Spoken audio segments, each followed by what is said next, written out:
quand les journalistes ont interrogé les habitants du Kaboul, beaucoup d'Afghans ont émis de paroles comme le gouvernement américain n'est pas intervenu pour leur aider, les États-Unis ont leur propre objectif. Mais pendant 20 ans, même si après finalement ils ont ce retrait qui marque la fin de cette guerre, mais est-ce qu'entre-temps, les États-Unis ont atteint leurs objectifs, quelques objectifs qu'ils ont fixés, à part bien sûr la lutte contre le terrorisme, évidemment. Dont on paie à l'eau, oui. Finalement, oui. De ce point de vue, les Américains ont atteint leur objectif parce que, en fait, il faut savoir que finalement, la guerre en Afghanistan a été décidée par des classes politiques, par des élites politiques américaines. Et ces élites américaines ont ont des intérêts en jeu dans cette guerre.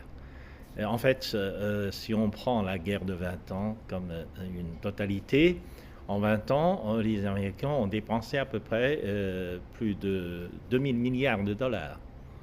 Et en fait, de ces 2000 milliards de dollars dépensés en Afghanistan,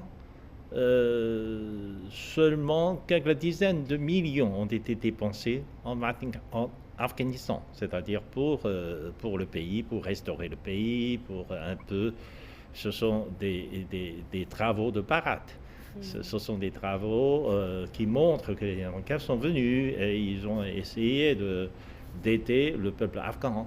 C'est seulement quelques dizaines de millions. Donc la grande totalité, plus de 1000 milliards de dollars, ont été dépensés sur les Américains, sur les militaires, sur des gens qui fournissent l'approvisionnement aux armées américaines, etc. Eh bien, tout récemment, la presse américaine révèle que dans le budget de dépenses militaires, etc., l'armée américaine achète, par exemple, pour la guerre en Afghanistan, des verres pour équiper des soldats, des militaires. Des verres qui se vendent à 5 dollars à Walmart, au supermarché, se vendent à des centaines de dollars à l'armée américaine. Une chaise pliable se vend 30 dollars au supermarché, vend 3500 dollars à l'armée américaine.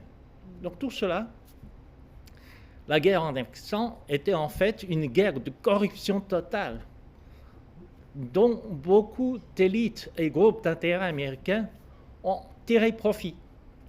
Donc ils se sont profités de cette guerre.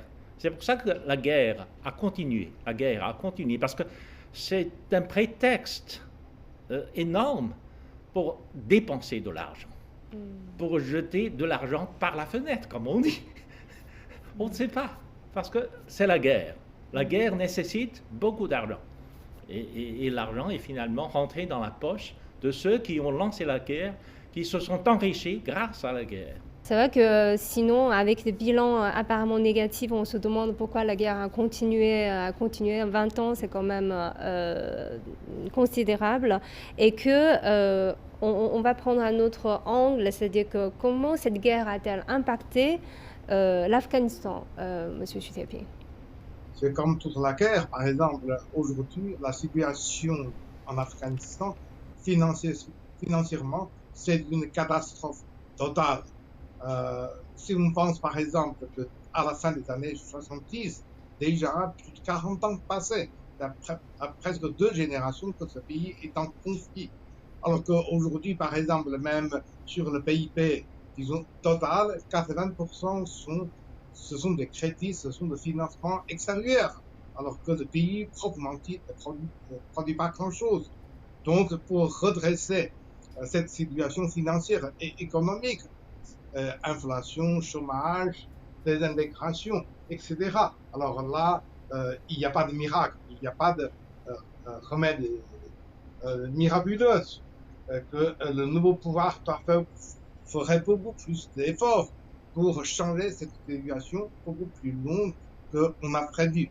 Et deuxième, c'est comme M. Lifa avait indiqué, c'est-à-dire qui a embauché, qui a bénéficié avant tout, on le sait, finalement, c'est une fois comme toutes, ce sont les complexes militaro-industriels américains qui ont beaucoup plus enrichi, se développer. Et c'est comme tous les mouvements, je dirais, toutes les guerres dans les passés. Et finalement, c'est que en Afghanistan, même les populations locales ont très peu bénéficié.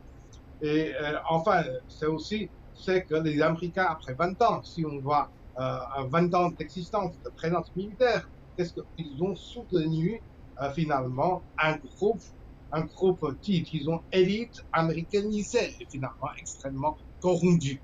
Et c'est aussi une raison que finalement, une fois les Américains ont fait la retraite, c'est que les talibans, on revient au pouvoir très très rapidement. C'est-à-dire comme si on voit par exemple à Haïti, au Vietnam et dans d'autres endroits. C'est-à-dire, au nom de la démocratie, c'est que Washington soutient toujours les gens, disons, impopulaires, voire très corrompus.